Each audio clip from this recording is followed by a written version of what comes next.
Over the weekend, on Saturday, tragedy struck the Cincinnati Zoo when a 17-year-old western lowland gorilla by the name of Harambe was shot and killed because a 3-year-old child slipped through the railing and fell about 10 to 15 feet down into the enclosure, where Harambe, the gorilla, had him. At some points, it looked like he was kind of like hugging him or like holding protecting him or something. Yeah, but then there was some video where he was dragging him along. I think some people said that he was tossing him or something. I don't know. They say. Yeah, we did see him we did see him dragging him. So this was a very dangerous situation. Of course, this is a gorilla that's 450 pounds. This is a very small child.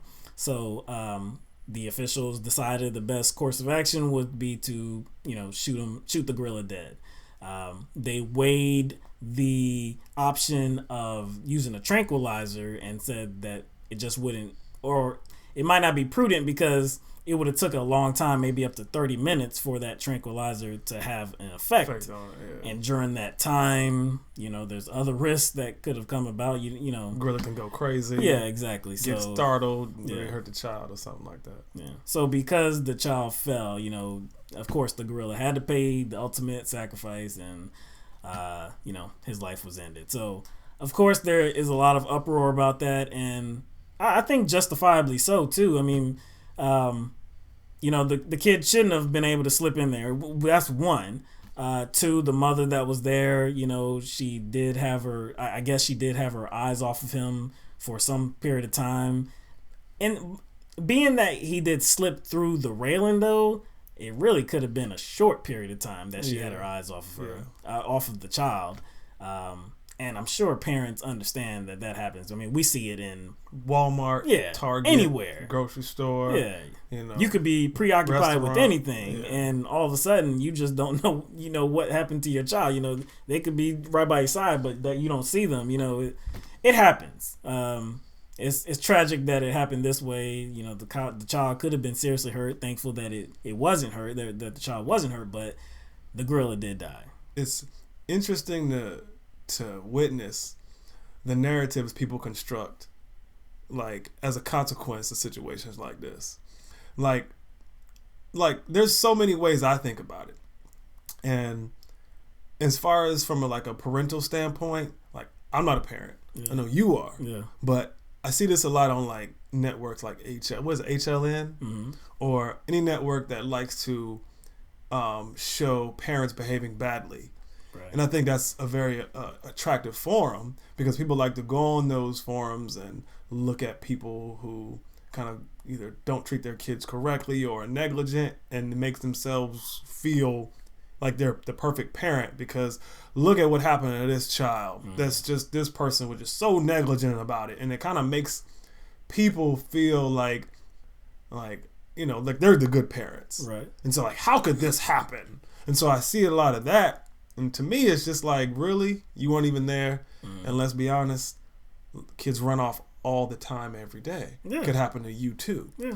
So a lot of people just castigating this mother. She could have been she might not have been paying attention. Yeah. But she might have just lost control. Right. So we don't even know. Yeah. Either way, of course she deserves.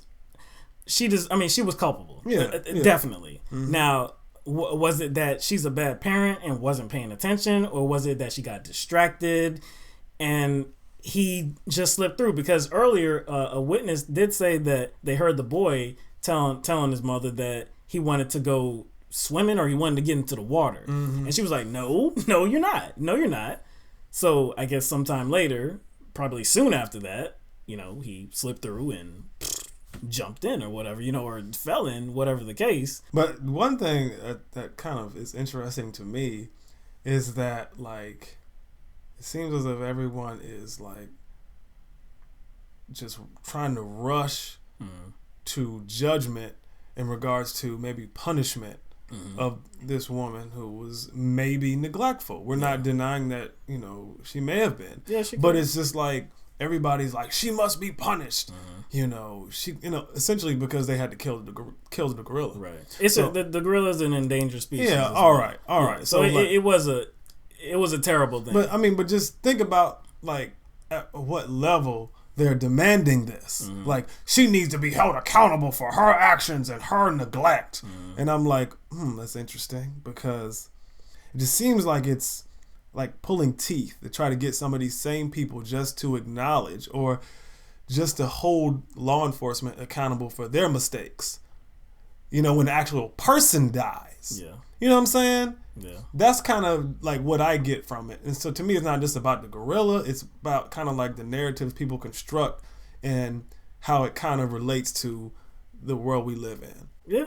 I mean, that's a very apt comparison, because, you know, we say all the time that police officers are actual human beings. You know, it's not the uniform that makes the man. You know, the man makes the uniform. You know, it's not that they just put on this uniform and all of a sudden they're righteous and they can do no wrong. No, they're humans under there. So if they do something wrong, they should be held accountable and people should get justice.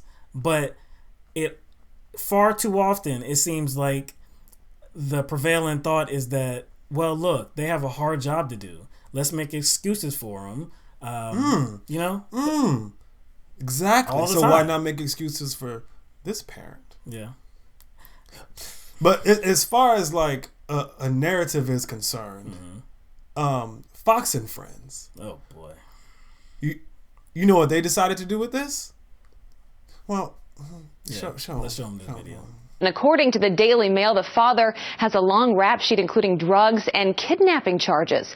In 2006, he was sentenced to a year behind bars, and protesters and animal lovers have been standing outside of the zoo calling for the parents to be prosecuted. What's your message for the parents? Because people are blaming the parents now, some saying the parents need to be charged, bringing up the dad's past criminal history, who wasn't even there at the zoo at the time. Some blame the parents of the child, calling them neglectful. As reports surface, the father has a lengthy criminal history. I just don't expect much else from Fox News.